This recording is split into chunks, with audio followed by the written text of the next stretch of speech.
Jeremy, some reprieve on the way, but it definitely comes at a cost. Yeah, the cost are severe storms. The relief is from the heat, of course. And some of us experienced the relief from the heat today after those showers and storms bubbled up over parts of northeastern Pennsylvania. But in central PA, you got no relief from the heat. Temperatures surged up into the mid and upper 90s. Right now, Jersey Shore still at 95 degrees. We currently have a heat advisory in effect. You can see the orange. It's underneath the green. So there are parts of our area that are concomitantly experiencing two different weather impacts at the same time. The heat is going to expire at 8 o'clock.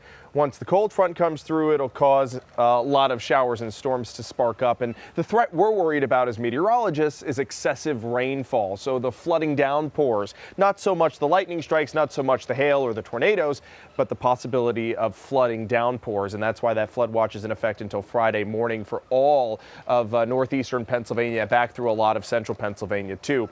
And we'll continue to experience those strong heat values all the way through the next few hours until we get to the overnight and things start to cool off somewhat. There's a live view at Bushkill Falls. Another facet to this possible flooding that we'll see tomorrow is the fact that many of us have not seen rainfall for 5 days straight. So now that the soil has baked from the sunshine all these past few days with all the heat, it's going to be acting almost like pavement to that rainfall that comes down tomorrow. So if it does come down very heavy and a lot of it all at once, it'll end up ponding instead of soaking in to the soil. And you can see that here, how there's been hardly any rainfall over the past few days. The flow is definitely reduced there on Bushkill Falls. 81 is the current temperature.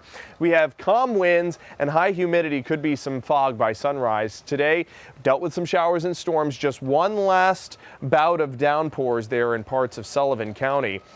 Taking a closer look, it's headed towards the south, already came through LaPorte. It's going to maybe brush parts of Columbia County and Montour County too before dying out. Now that the sun is starting to set, we're losing the heating mechanism to cause these clouds. And this shower is now into the Hudson Valley, maybe skirting Lackawaxen before heading off. If you look at the rainfall map, many of us didn't see appreciable totals. Here in our backyard, just a few hundredths of an inch. But if you look at those tracks of yellow and orange, that's more than an inch of rain. These storms are going to be slow moving, so they can dump a lot of rainfall in a very short period of time. Temperatures today, again, in the 90s for Williamsport, Avoca, and Selinsgrove, upper 80s for Mount Pocono. We were on record watch today. We came within just a few degrees of several records, within 2 degrees for the Avoca record, within 6 degrees for the Williamsport record, and within 4 degrees for the Mount Pocono record for the hottest temperature ever on this date. And we did make the heat wave official.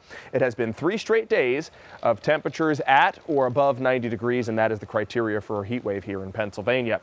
We do have that risk for severe weather for Thursday. It will happen before 5 p.m. I think most of it will happen in the late morning, early afternoon time frame. And although it's just a marginal risk of severe weather, when you dig deep into the data, we have a strong signal for flooding rainfall. Right now, we're under a slight level 2 out of 4 risk of excessive rain. And the further south and east, they're under that moderate risk, which is a 40% chance of flooding rain. Here, we're under a 15% chance of flooding rain over northeastern Pennsylvania and over central PA.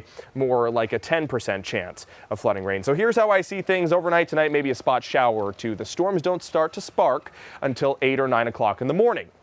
First in the northern tier, then the line develops. You can see the heavier rainfall beginning around 10:30, and then it develops into this sustained line that could dump a lot of rainfall as it slowly moves throughout northeastern Pennsylvania and in down towards New Jersey. So take a look at some of these rainfall totals. The further south and east you live, possibly over an inch, and that could come down for a prolonged period of time. So be prepared for some possible flooding rains. Seamus, thank you for sending in this adorable pup. Lauren, we appreciate you. You call him your little ladybug. I can see why. It's a great night to walk him now that it's cooled off. The pavement's not all that hot. But tomorrow, look out for those showers and storms. There's your 7-day forecast. Once we kick the storms out, like you said, Melissa, this is the price to pay for a cool down. Temperatures into the 70s and low 80s for Friday, Saturday, and Sunday. We have a really long stretch of weather that looks fantastic for outdoor activities. This upcoming weekend could be the best one all summer. Yeah, it looks like it. That is a gorgeous stretch of weather, and we will take it. Yes, yeah, we don't normally get that here in northeastern Pennsylvania. So people who have next week off, they are the lucky ones. They are, yep. Thank you so much, Jeremy. Yep.